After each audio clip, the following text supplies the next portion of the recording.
First item on the agenda is approval of minutes of September 15. All right. Any discussion? All those in favor say aye. Aye. Approval of the regular meeting September 21. All those in favor? Aye. Any opposed? All right, we have the City of Evanston payroll through September 6, $2,742,732.65. Through September 20, $2,791,906.95. Can I have a motion to approve? Alderman Miller? Okay. All those in favor say aye. Aye. Any opposed?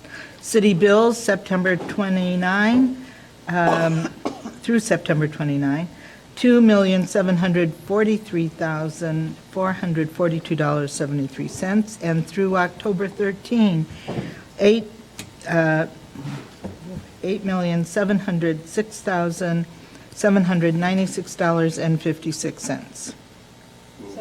Second. Thank you. All those in favor say aye. Aye. Any opposed?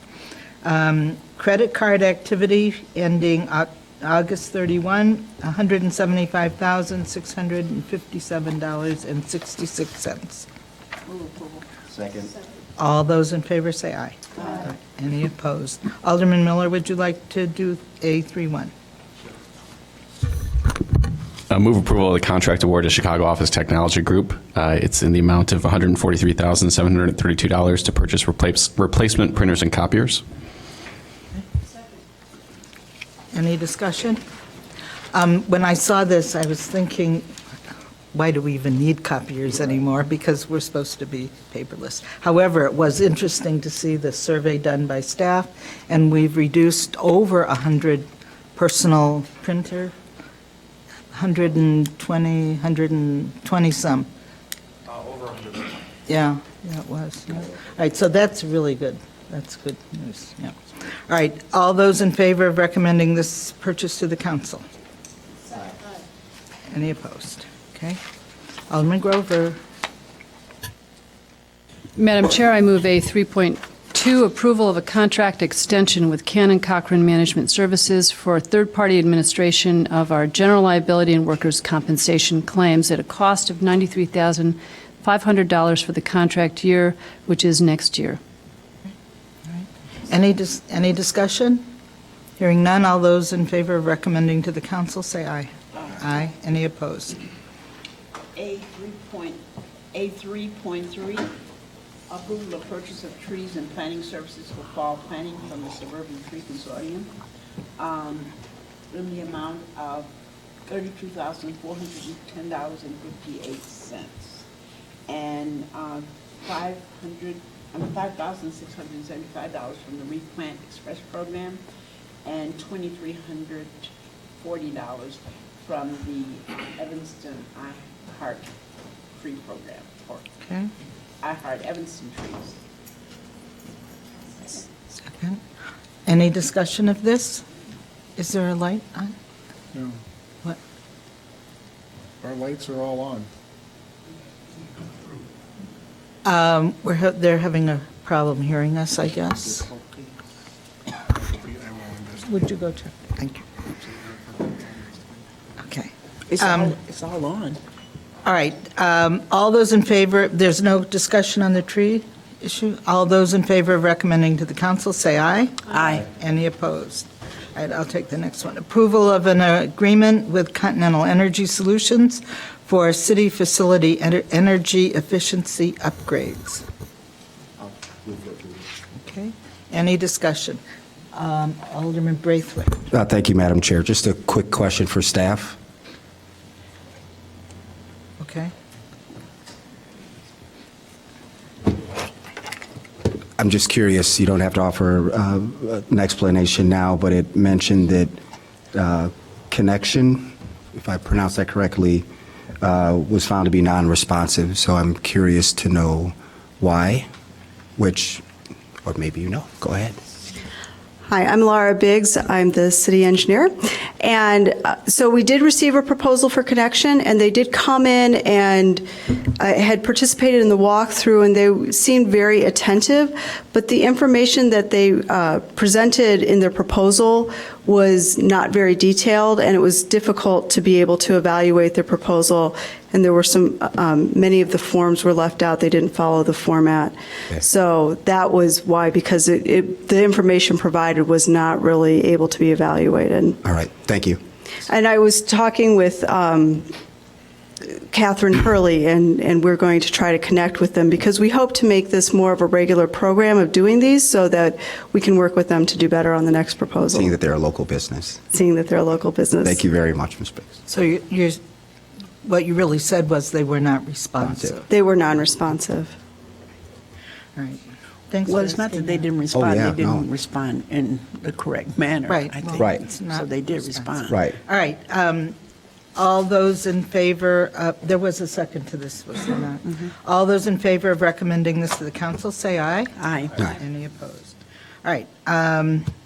Madam Chair, I'd like to move item A3.4, approval of the agreement with, nope. How about I try 4.1? Madam Chair, I'd like to move item A4.1, approval of the change order number 1 for 2013 parking meter and pay station contract with Duncan Solutions. The cost of the change is not to exceed $75,880. And that's for action.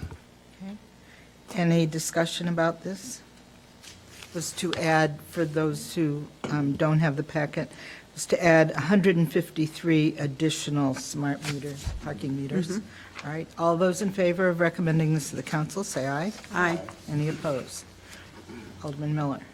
Move approval of item A4.2, which is a 50/50 sidewalk replacement project change order. This is in the amount of $33,200. Second. Is this the project where we did a permeable sidewalk? Is this the one, or is that? No? It is? Come tell us why that permeable surface did not survive a week or 2 weeks? Yes. Good evening, Madam Chair and members of the committee, Satnagar, Senior Project Manager. The workmanship for the porous concrete is a little more, the contractor has to be more qualified and should follow certain procedures. So we feel that the way the contractor did perform the work was not up to the quality and the standards, and I think that is one of the reasons why the permeable concrete failed. Was it the materials used?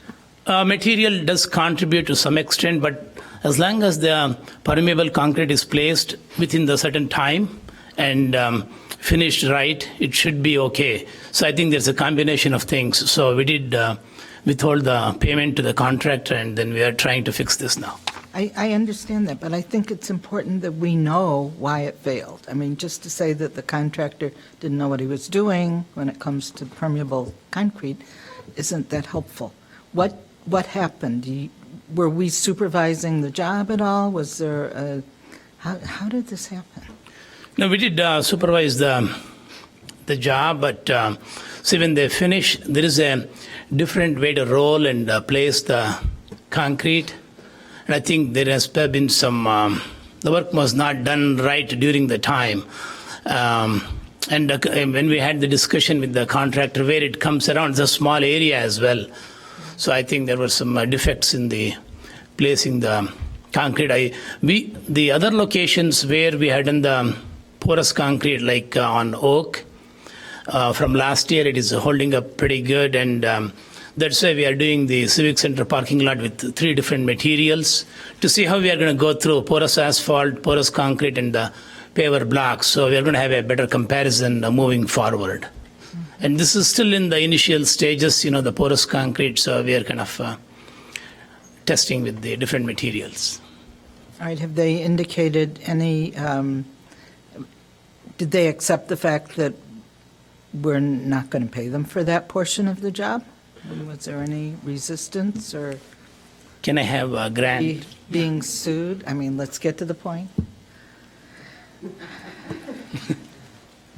Good evening, Madam Chairman, members of the committee. Grant Farrar, Corporation Counsel. Good evening. I have exchanged correspondence with the attorneys for the contractor and the subcontractor. I can confidently state that there is a vast disagreement between the city and those two entities, and that is why we're taking the legal position that we're not going to pay them, and that is why we're at a impasse. Whether they decide to take legal action against the city, that's been pending for some time now. Alderman Grover, then Alderman Braithwaite. You might want to wait. I think that was my Okay. question was, All right. are there any outstanding claims either by or against our contractor? And I hope that we will refer all trip and fall cases that happen on that sidewalk to them for the pavement didn't even survive 2 years, and it would seem to me that something was defective in either the product or the installation of it, and we will all be glad to get that fixed. What does it look like It's when almost this just fails? flowing off the sidewalk. It's so It's just, bad. it's crumbling? Yeah, Just oh, gravel, it's, yeah. It seems like it's gravel mostly Yep. now. I see. Yeah. Alderman Braithwaite. No, you actually raised the issue, the question I was going to ask. Thank you. Okay, well, at least it's going to get fixed. Thank you. Thank you. All those in favor of recommending A4 point, was it, let's see. A4.2. No, A4.2. 2. Yes. Say aye. Aye. Any opposed? Okay. Next, Alderman Miller. No, Is that right? I think I've got lost track. 4.3 next. Alderman Grover. Yeah. Alderman Yeah. Grover, okay. I'll move change order number 1 for the Civic Center Sustainable Parking Lot Reconstruction in the amount of $264,034, which includes a developer contribution in the amount of $29,750, but not related to the Civic Center parking lot. So this is a complicated change order because it includes renovation of parking lot number 27 in connection with water work for the barn house. And the barn house would be the private entity that is helping us with the water service installation under Lot 27. So this is a way of folding a parking lot renovation in with an existing contract for the Civic Center parking lot work. And a At the same sidewalk. price. And a sidewalk, which And a will not sidewalk. deteriorate, we promise, Amy. We've learned. Yeah, and as I read this, Madam Chair, if I may, it seemed like, I may be wrong here, but it seemed as if it might have been the water service installation that then prompted the resurfacing of the parking lot, and then the thing that made sense was to fold it into this larger contract. And the parking But lot is I a could be wrong. disaster. The parking Yeah, it's a lot bad is parking horrible. lot, and I'm sure it was on our list for renovation. Right. Madam Chair. Yes. Members of the committee. And this is one of 3 or 4 lots that we are looking to move forward. We just didn't get to this lot in the last, there's 2 of them we didn't get to in the last 2 years. So this was a very opportune time to do the lot, not have it then tore up again when the development was ready. So everything lined up very well for us to move forward. And it's also very good to get this unit pricing for a much larger project. We're getting unit pricing that we had for a project 3 times the size. And since A-Lamp practiced on our parking. It is looking very good out there so far. It's So- beautiful, really, it's fine, just really fine. All right, Ms. Morton, did you want to speak to this at all? No? Just making sure we do Yeah. the right thing? Hello. I'm not sure what to speak to other than to say thank you. We're so excited, and I know that there's a lot of people in the neighborhood that are really, really excited about the parking lot with a lot of new possibilities and especially food and beverage projects going on around there. So Could you we tell us appreciate. about one of them? Oh, well, yes, I'll tell you about the barn, AKA. Not everybody might know why you care about Re-advertising. the Advertising. Yes, of course. So I'm working on a new restaurant that is going to be housed in an old stable that is located behind 27 Live and the Thai Suk restaurant. We believe the address is 1016 Church Rear, and we had a tough time figuring out the address until I went to the Evanston History Center, and we found that indeed this was the original address back in the late 1800s when it was a barn that stabled the horses for the Borden Milk Company's horse and buggy milk delivery service. It's been sitting there probably, we're thinking, since about 1915, 1920, empty. So we're very excited about using the building. All right, thank you. Any Thank you. questions? Quick question. First, happy belated birthday. Oh, wait, thank you. You're welcome. And then secondly, can you tell us a little bit about the menu? Quickly. Not sure how this I goes in the could. parking lot, but- However, I second Alderman, that. would you mind? I would love to talk to you about that off the record, but Yeah. I'm trying to keep it under wraps so we can get a little bit Absolutely. more mileage when we Absolutely. promote it. That's perfect. All right, So thank you. you know how to find me. Awesome. No disrespect. Thank you. Anything All- else? That's it. Thanks, Alderman Rainey. All those in favor of A 4.3? Say aye. Aye. Aye? Aye, okay. There. A 3.4, A 4.3 rather. 4.4, I don't know, I'm sorry. Approval of change order number 1 for the Civic Center chimney repair project in the amount of $75,590 to rebuild the top of the 15-feet chimney.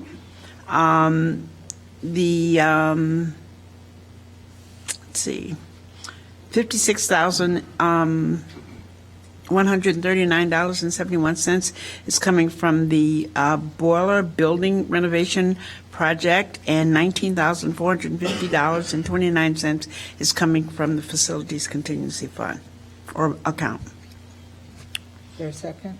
Second. Alderman Holmes? Yes. I know you know this, but for the next 3 weeks, or from 3 weeks when they begin this project, there will be no heat in this I building. still have my coat and back of me. I see that. Okay. So just anybody who has issues with cold, dress warmly when it comes to the Civic Center. All right. All those in favor, any questions on this one? All those in, this is kind of scary, and we have to get this done. All those in favor of recommending the chimney repair project to the council, say aye. Aye. Any opposed? All righty. Next, approval of the January 1, 2015 Police and Firefighter Pension Actuarial Report. We have representatives from the report here. Would you like to come up? Going to just have a brief presentation, if you all don't mind. It would be helpful. Okay. Make sure you include the amount will be levying for both funds. Okay. Thank you, Madam Chair. I'm Jason. Oh, sorry. Go ahead, Marty. Just, we put at your table, at your place, a summary of the change from the present actuary to the new recommendation that will then move forward into the tax levy and the 2016 budget. Sorry, Mr. Franken. Thank you. I'm Jason Franken, and I'm an actuary with Foster & Foster. We're a national actuarial consulting firm. My office is in Oak Brook Terrace. We do actually have offices in Fort Myers, Florida as well. So there is a one-page handout that you all have that shows the changes in the actuarial valuation from the January 1, 2014 report to the January 1, 2015 report.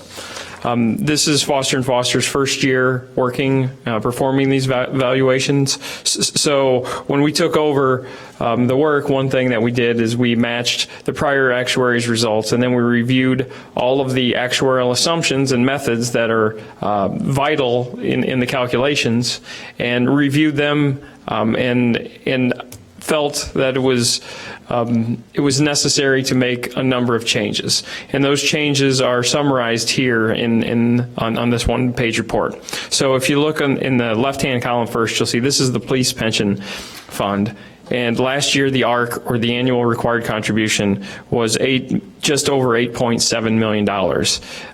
That's the number that the actuary determined.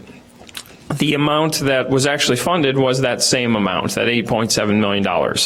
So this year, had we not made any changes, we would have seen that number drop from $8.7 million down to $8.25 million. But as I mentioned, there were a number of changes that we felt were necessary to more accurately reflect future experience of the group. And by far the biggest change that we felt was necessary was a mortality change. And the mortality change, the mortality tables determine how long people live. So the old valuation was based on a standard table, but it had a number of adjustments to it. And so we felt that it was necessary to move to a more standard table to reflect, like I said, the future expected experience. So after making these changes, and there were a number of other changes we made as well, including we added administrative expenses. We're paying those out of the trust. We need to fund those benefits or those expenses as well. We changed the marriage percentage, and we changed a number of other assumptions, and we made them consistent with what the Department of Insurance, the Illinois Department of Insurance uses. And the reason we moved to those tables is because these plans aren't large enough to have credible experience on their own. So the Department of Insurance did a study of all of the police and fire plans in the state and came up with, standard assumptions. So as a result, we felt these assumptions were something that we should use because there's justification. We can support. We can support the assumptions because there was a study that was done to complete them, and you'll see a lot of the changes were offsetting. There was a $70,000 increase, $146,000 decrease, $175,000 increase, and a $375,000 decrease. So a lot of offsetting numbers there. But then you get down to the mortality change, and moving from the old table to the new table increases the contribution requirement for the police plan by $1.4 million. And so as a result, after our assumptions and method changes, we are recommending a tax levy for the police pension plan of $9,380,940, or $675,733 increase over last year. Similarly, on the fire pension side, last year the amount was $6.2 million, but the actual amount that was funded was $6,341,000. So the actual amount that was levied was a little bit larger than what the actuary was recommending. We made all of those same changes on the police side. Once again, there was a lot of offsetting pieces right up until you get down to the mortality table change. And for this particular plan, that mortality change increases the contribution by over $942,000. So at the end of the day, for the fire plan, we're looking at a recommended contribution of $7,350,865, which is $1,009,000 than what was contributed last year. As I said, these numbers have gone up significantly, but we feel that that the change to the mortality table is something that we needed to do to meet our professional obligation, because we felt that the table that was being used was understating life expectancy, especially for females. And so after the implementation of this change, it does lead to a fairly large increase. But like I said, I believe it's something that was necessary to satisfy the actuarial standards of practice. Could you address, the percentage is huge, but I see the change isn't that great. But in your report, you say the assumption for in-service disability incidents was increased from 15% to 70%. Yes. What are the implications of that? What was the basis for the 15%? Well, I can't speak for the basis of the 15%. That was what was being used by the other actuary, and I'm not. Could it have been based on past experience within our own?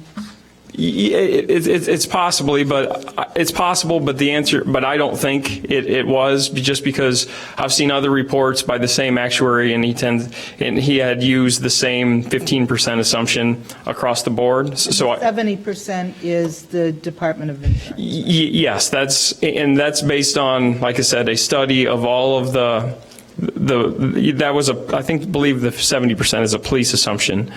Because they're slightly different between police and fire. Let me just make sure here. Looking at it doesn't say that. It looks like it's just. For the, sorry, hang on. It says plan changes prior. For the police, it's 70%. For firefighters, it's actually 90%. And it is based on, the 70% is based on a study that was performed by the Illinois Department of Insurance, where they looked at all of the disabilities that had occurred.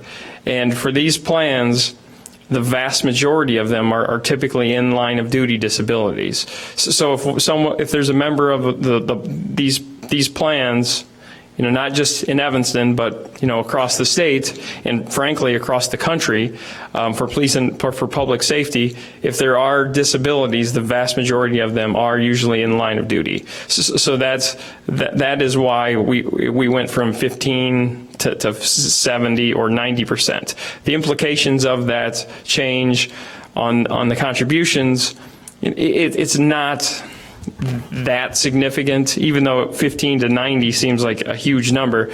The number of people that we assume become disabled, is not that large. So while it is a big increase, the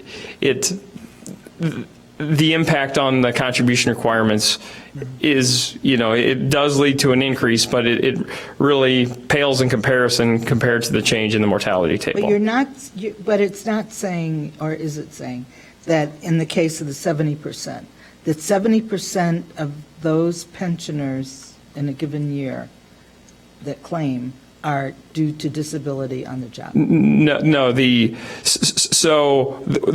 really, we have a disability assumption, or an assumption on the number of people that become disabled. So in this particular plan, there are 163 actives. So we make assumptions on how many of those people become disabled every year. And generally, it's, once you get to age 50, it could be 4 or 5%. But across the board, we're probably talking about 2 or 3% of the people of those 163 are going to go out on disabilities.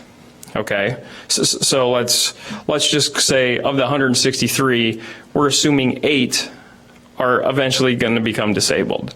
Of those 8, 70% of them are assumed to be in line of duty. So they get the richer benefit. So 5.6 out of the 8 people would be assumed to be in line of duty, and then the other 2.4 would be not in line of duty. So it is a small number of people that we're looking at. Right. Alderman Grover. Thank you, Madam Chair, and thank you, Mr. Franken. A couple questions. One, what maybe Mr. Lyons can answer my first question. What explains the difference between the ARC for 2014 and what we actually funded? It's a difference of about $130,000. Did we make a change in the? Yes, Remind me. Alderman Grover, members of the committee, what you see, the $6,341,000 was actually the prior year's amount, and it was the council's decision not to reduce the firefighters' Right. Okay. pension contribution, to keep it flat. Right. And at some point, too, we had overstated the percentage of married pensioners, and that was an adjustment that you made Yeah, as well. so the prior actuary had been using 85. We made a slight adjustment down to 80%. And with your recommendation about increasing the funding requirement, in your opinion, are we still turning the barge towards paying down our overall pension obligation? Does this continue the trend that we tried to put in motion the last several years of really making some strides and some progress in reducing our pension obligation. Yes, I think that the increase, well, using the old mortality table, I felt was, was artificially lowering the bar a little bit. So we think that people are going to live longer than what was being assumed. So effectively, when the calculations were being done in the past, the number was probably understated a little bit. But by making this change and using assumptions that are more appropriate, I think that it puts you on a much better path towards increasing your funded ratio and lowering the unfunded liability that exists in each plan. And if I may, Alderman Grover, our goal every year is to end the year or to have Mr. Franken's report show an actuarial gain that we're gaining on on our accumulated liability. And by understating the life expectancy, then each year you have a higher potential to have a loss because you thought they were only going to live so long, and then you're paying an extra 4 years of benefits. And just to follow up to the mayor asked the question earlier today, and we've been focusing on this, so I thought I would inform you that the difference was approximately 2 years for male and closer to 5 years for female, as far as how much were they understated between the two tables, because it is a table Right. that they use, not just an age. It's not 80 years of age. It's a table of ages, but the average was 2 years or so, just a little bit under 2 years for male and closer to 5 years for female. And just to expand on that a little bit, the prior actuary was using male mortality rates for both males and females, and it's a common, it's a fact that on average women live longer than men. So by using the male mortality rates to value females, it does build in a significant understatement of the life expectancy. And to follow up just a little bit, what percentage of our actives or even our pensioners are female? Do you have those numbers? Yes, I think I do have the. Wait, I do not have them. But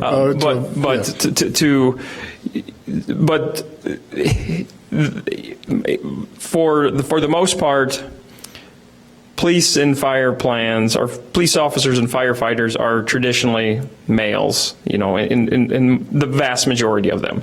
Sometimes you can see up to a third of a force be female, but in most cases, at least 2/3 are males. So you might not think that the female mortality would have that big of an impact. But if you recall, these benefits are not only paid for the lifetime of the members, but also their spouses. So even if it was if it was a 100% male member population, we would still have female spouses for 80% of those people. So even though the majority of the members may be male, female mortality is very important because of the benefits the joint life benefits that are paid to the member and the spouse, and they're fully subsidized benefits as well, meaning that there's no reduction. They get the same amount if they're single or they're married.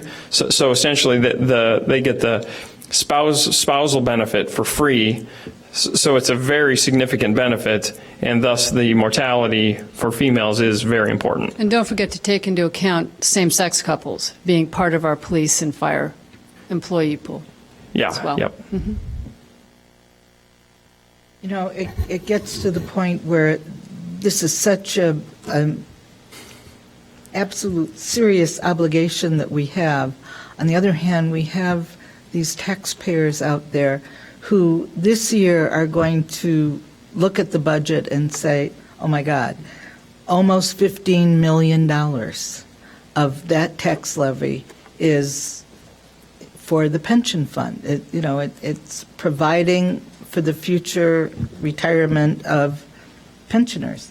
And it just gets to be so hard because as that number goes up, we're going to have to make some adjustments to the general fund budget so that it doesn't get too burdensome.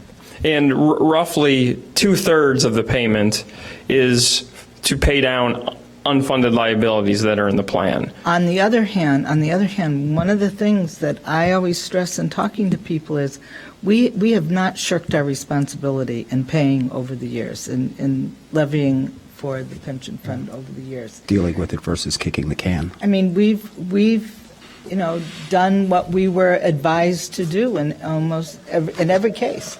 And so, it just gets harder and harder for people to pay their taxes here. Well, I don't think you're alone. This is a problem. But you know what? When you tell the person who's making, a moderate or little less than moderate income and has a very modest home, and they're paying $10,000 a year for taxes in Evanston, and that's a very low, modest home. It's hard. It's very hard. It's very hard. And, so it's not your fault. I'm just the messenger. I know, and you're a very good messenger, by the way. So thank you. I really appreciate this report. I Madam read Chair. as much as I could, yes. Neither of the pension board presidents were able to attend this evening. I did work with them closely on this. It was a joint, as noted in the report, a joint selection of Foster and Foster. And we continue to work on this problem together. So that is, we still don't see that too often with other communities. And one other note, the group, all of the Department of Insurance experience data, the Police Pension Fund has asked for years to have an experience rating study done for just the pension fund, and this seems like a very reasonable compromise to use the Department of Insurance statewide experience. That would be a much, I'd say, smoother indicator, because we might use our own experience, and then our levy could fluctuate greatly based on one or two disabilities or something of that nature, and we don't want that. One of the issues that I've mentioned over the years, especially as it comes to the bills list that we get, and that is the police and fire pension funds both spend extraordinarily large sums of money on administrative costs. For example, this advisor gets $10,000, that advisor gets $8,000, and this conference costs $20,000. I mean, sometimes it really seems outrageous, and every time I've raised that, always been told, hey, it's required. It's required. I really think that at some point, somebody ought to take a look at that, because those figures are enormous and have nothing to do with, a pensioner receiving their pension. So that's bothered me. But it was interesting to note that almost 8.6% interest was generated this year on investments, correct, of the pension funds? Whereas we projected 6.5. Yeah, both funds beat the assumption. Yeah. Did both funds do over 8%? Yeah, the one was the one was 8.6, and the other was just right at 7. 7, yes. Yeah, and that is. Oh wait, actually, it's 5.5 on a market basis, and then 9.5 on a market basis. So that's one of the things that we do in the actuarial evaluation is we smooth investment gains and losses over a 5-year period. And you recommend 6.5 for projecting? Yes, I think that is, that's extremely reasonable. Most plans your size across the state use 6.75 or 7%. So the fact that you're a little, in some cases that might be, those higher rates might be pushing it. So I think, I don't think anyone would question the use of 6.5% for these plans. Yeah, so because if you're overstating it, you're just kicking the can down the road. You're just going to pay it later. That we have done. That I agree we have done. And to your other point about investment expenses, the mayor has met with both pension boards and has also been working on a statewide basis for trying to consolidate at least the investment activity of the funds so that we could cut down on some of that administrative expense. All right, thank you very much. Thank you. You're welcome. So I don't believe, we didn't vote, definitely. Was there a motion to approve this in a second? Could we do it again? You made the motion when you read it. But I don't know if anybody seconded it. I'll second. Okay, all right. All those in favor, any further discussion? All those in favor of recommending the audit of the Police and Fire Pension Fund, say aye. Aye. Any opposed? All right. Next, Alderman Braithwaite. A6. Rain barrel. Thank you. Madam Chair, I'd like to move item A6, Resolution 75-R-15, authorizing the intergovernmental agreement with the Metropolitan Water Reclamation District for participation in the Rain Barrel Program. Any discussion? All right. All those in favor of recommending this to the council, say aye. Aye. Any opposed? Alderman Miller? Move approval of item A7. This is establishing a three-way stop sign at the intersection of Dewey Avenue and Seward Street. If I may, too. This is in my ward, and this is at the request of the residents in the neighborhood took out a petition. There's actually been a number of accidents recently, one within the last month or two at this intersection. So the residents have asked for this, and I support the request. And the data actually is collected by our city engineers is okay with it as well, supports it as well. Would you like to have us suspend the rules on this so we can get rid of it and get the sign up? If there's no objection, that'd be great. All right. So move to suspend the rules? Yes, yes. All right. Second. All right. All those in favor of introduction and suspending the rules, say aye. Aye. Okay. Any opposed? All right. Thank you, Madam Chair. Alderman Grover? Madam Chair, I move A8, Ordinance 125-015, authorizing the city to borrow funds from the Illinois EPA, Environmental Protection Agency, Water Pollution Control Loan Program, authorizing us to borrow up to $1.1 million for construction of the large-diameter sewer rehabilitation on the Mulford right-of-way extension west of Dodge Avenue. Any discussion? All those in favor of recommending to the council, say aye. Aye. Any opposed? A9, ordinance 127-0-15, decreasing the number of Class D liquor licensing for the Italian Kitchen doing business as Dave's Italian Kitchen at 1635 Chicago Avenue. Move approval. Second. Is there anybody here who can tell us why? Probably. No? There's nobody here? Can we follow up? I mean, I was surprised to see that. Madam Chair, Yes? Brent would tell us. Oh, yes. There you are. the licensee simply indicated it wished to not renew its license, so we're complying with its wishes. Well, isn't that a red flag for anyone, or is it just me? Huh?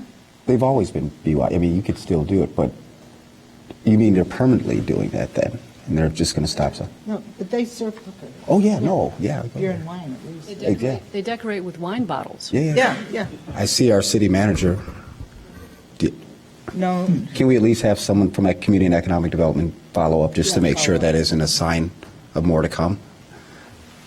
Madam Chair, members of the committee, Alderman Braithwaite, we believe there were particular circumstances which led them to make the change. okay.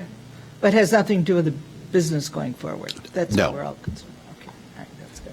All right, all those in favor of recommending this to the council, say aye. Aye. I may abstain. I'm just kidding.